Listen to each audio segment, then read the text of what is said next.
मैं घर जाने के लिए गाड़ी में बैठ ही रहा था कि अचानक नजर एक बुजुर्ग पर पड़ी। हाथ में एक पुराना सा कागज था जिसे वो बार बार देखते और राहगीरों से पूछते जा रहे थे, बेटा, अली हसनैन का पता बताओगे? मेरी तरफ देखते ही उन्होंने हाथ के इशारे से गाड़ी रुकवानी चाही। मैं उतरा तो वो करीब आ गए। कपड़े खस्ताहाल, चेहरे पर वक्त की गहरी झुर्रियां, आंखों में थकन और उम्मीद का अजीब सा इम्तिजाज। सब कुछ बहुत कुछ कह रहा था। बोले, बेटा, ये मेरे पुत्र का नाम है। सुना है वो इसी इस्लामाबाद शहर में अपने बच्चों के साथ कुछ साल पहले आया था। फिर उन्होंने कागज में लिपटी हुई कोई चीज निकाली। वो एक तस्वीर थी। तस्वीर में एक कम उम्र साफ सुथरा नौजवान खड़ा था। मैंने पूछा, बाबा जी, ये आपके बेटे हैं, मगर ये तो बहुत कम उम्र लग रहे हैं। हल्की सी मुस्कुराहट के साथ बोले, पतर, ये तस्वीर उसने आर्मी में टेस्ट देने के लिए बनवाई थी। अब तो सुना है कर्नल बन चुका है। मैंने हिम्मत करके पूछा, बाबा जी, आपका इससे राब्ता नहीं रहा? कब से? उनके होंठ लर्जने लगे, नजरें झुक गईं। बोले, बेटा, तारीख याद नहीं, बस इतना याद है कि बहुत साल पहले उसने अपनी मर्जी से शादी की थी। उस वक्त नौकरी नहीं थी। फिर आर्मी में टेस्ट दिया और बीवी को लेकर शहर आ गया। एक लम्हा रुके, फिर आह भरी।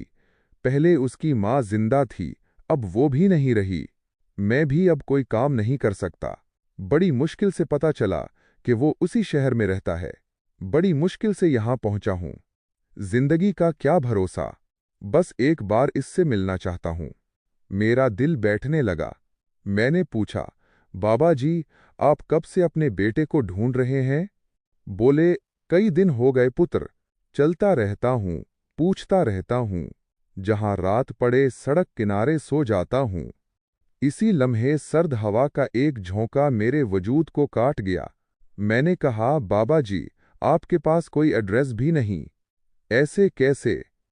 मेरे अल्फाज मुकम्मल भी ना हुए थे कि वो आहिस्ता से बोले, तो खैर है पुत्र, अपने बेटे के शहर में मौत आ गई तो उससे आगे क्या है? बाप होना जिंदगी में देखना चाहता हूं। हशर में तो पुत्र, सुना है अपनी अपनी पड़ी होगी। मेरी आंखों से आंसू बहने लगे।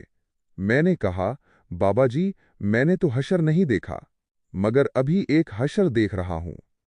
दिल में एक खौफ सा उतरा कि कहीं इस बाप की आहों की कीमत इस शहर के बेटों को न चुकानी पड़ जाए। मैंने फौरन एक दो फोन घुमाए। आखिरकार कर्नल अली हसनैन का पता मिल गया। मैं बाबा जी को लेकर उस घर पहुंच गया। बैल बजाई। एक बटमैन बाहर आया। बाबा जी ने आहिस्ता से कहा, पुत्र, मैं कर्नल साहब का वालिद हूं, अंदर जाना चाहता हूं। मुलाजिम चौंक गया। कहने लगा, कर्नल साहब तो कहते हैं कि उनके वालदैन का इंतकाल हो चुका है। ये सुनकर मेरा दिल दहल गया। मैंने सख्त लहजे में कहा, आप अंदर जाकर बताएं कि बाहर कौन आया है। बहस बढ़ने लगी। इतने में बाबा जी ने मुदाखलत की। ना गुस्सा ना शिकवा, बस एक बाप की आजिज़ी। बड़े नरम लहजे में बोले, सवेरे कम ते जान लई ते एथों ई लंगेगा ना। मैंने कहा, बाबा जी, ये क्या बात हुई? आप मिल तो लें। वो मुड़े। आहिस्ता आहिस्ता चलते हुए गेट के सामने सड़क पार एक दरख्त के नीचे जा बैठे। बोले, बस यही से देख लिया करूंगा, अखानू ढंड ई चाय दिए ना।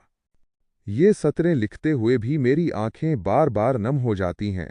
दिमाग में बस एक ही फिक्रा गूंजता रहता है, बाप होना, दुनिया में मिलना चाहता हूं। हशर में तो पुत्र, अपनी अपनी पड़ी होगी। खुदारा, अपने वालिदैन की कदर करें।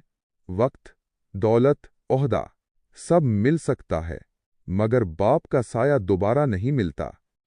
क्या आप चाहेंगे कि मैं इस वाक़े पर